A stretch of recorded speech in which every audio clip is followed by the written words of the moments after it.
कुमार जी, पहली बार कब अनुभव हुआ कि अब हाँ, एक वो दिन आया।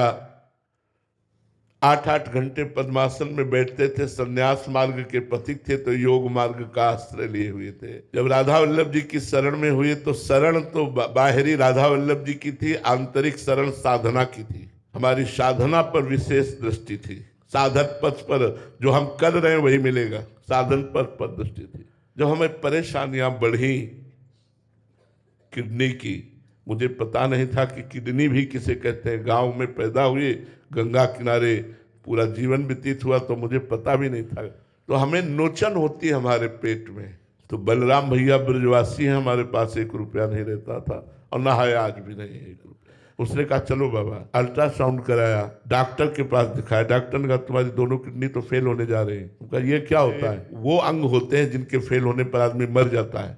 अब हमारे दिमाग में बात बैठ गई। एकांत में आए, उस समय अचल विहार में रहते थे। एकांत में आए और बहुत रोना आया कि 11 वर्ष की अवस्था से भगवान ने निकाल दिया। नैष्ठिक ब्रह्मचर्य महावाक्य सन्यास के मार्ग से होते हुए वैष्णव मार्ग में लाया। अभी मुझे राधा रानी के मार्ग का तो कुछ भी अनुभव नहीं है। अभी तो मैं श्री जी के मार्ग में कदम रखा हूं और मर गया तो जीवन का लाभ नहीं मिला।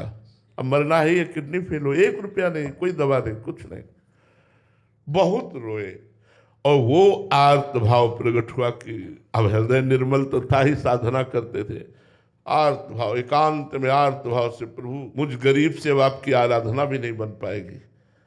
बहुत, बस वही चमत्कार प्रकट हुआ हमारे जीवन का। जो आप पूछ रही है गुप्त बात है, वही चमत्कार प्रकट हुआ। शाम का समय था, उसी समय महारानी जी की कृपा हुई और उनका साधना मेरे लिए की जाती है ना, मैं कहती हूँ तू मेरा है। बस उस दिन से जैसे हमारे हृदय में बर्फ की सिल्ली रख ली गई हो। बस वो शब्द महारानी जी के, साधना मेरे लिए की जाती है ना और मैं कहती हूँ तू मेरा है, बस हृदय नाच पड़ा।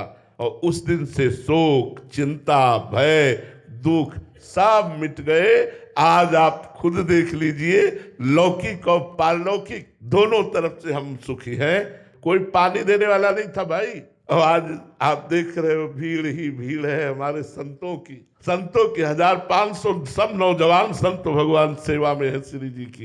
ये महारानी जी ने वो आर्त भाव, जैसे द्रौपदी जी ने देखा कि अब मेरी भुजाएं भी काम नहीं करेंगी। पांडव तो गर्दन नीची किए हैं, भीष्म आदि उत्तर नहीं दे रहे, 10,000 हाथियों का बल रखने वाला दुशासन खींच रहा है, अब मेरी भुजा भी काम नहीं करेगी। पुकारा, हे द्वारिकाधीश। बस यही भुजा में ही भगवान का अवतार हो गया, वस्त्रावतार, और 10,000 हाथियों का बल रखने वाला परास्त हो गया। लेकिन द्रौपदी का वस्त्र नहीं था। बस वो भगवान ऐसी परिस्थिति देते हैं जब किसी का आश्रय नहीं रह जाता, एकमात्र भगवान का आश्रय, तब हृदय में वो शरणागति होती है। अब मुझे कोई परवाह नहीं है, ये मैं केवल बातें नहीं बना रहा हूं, ना इतने कष्टों का कोई भय है, किसी भी तरह की कोई चिंता शोक नहीं, आनंद ही आनंद।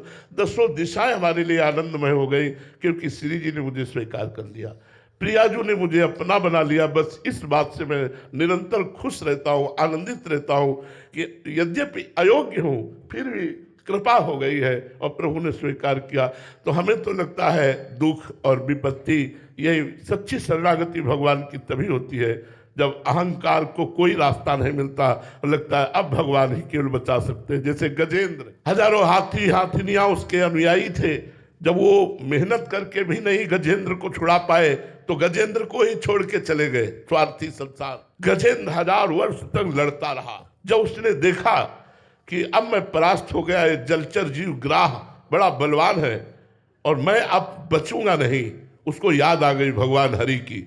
एक फूल लेकर ऐसे हरि, पूरा हरि शब्द नहीं निकल पाया, भगवान आए और ग्राह का उद्धार करके गजेंद्र को बचा लिया। ऐसे ही हमारा अहंकार जब टूटे, वस्तु व्यक्ति स्थान से अपनापन छूटे और एक भरोसो केवल एक बल एक आत्मविश्वास होकर हम पुकारे, वही शरणागति चमत्कार दिखा देती है जीवन में। वही शरणागति आनंद प्रदान कर देती है।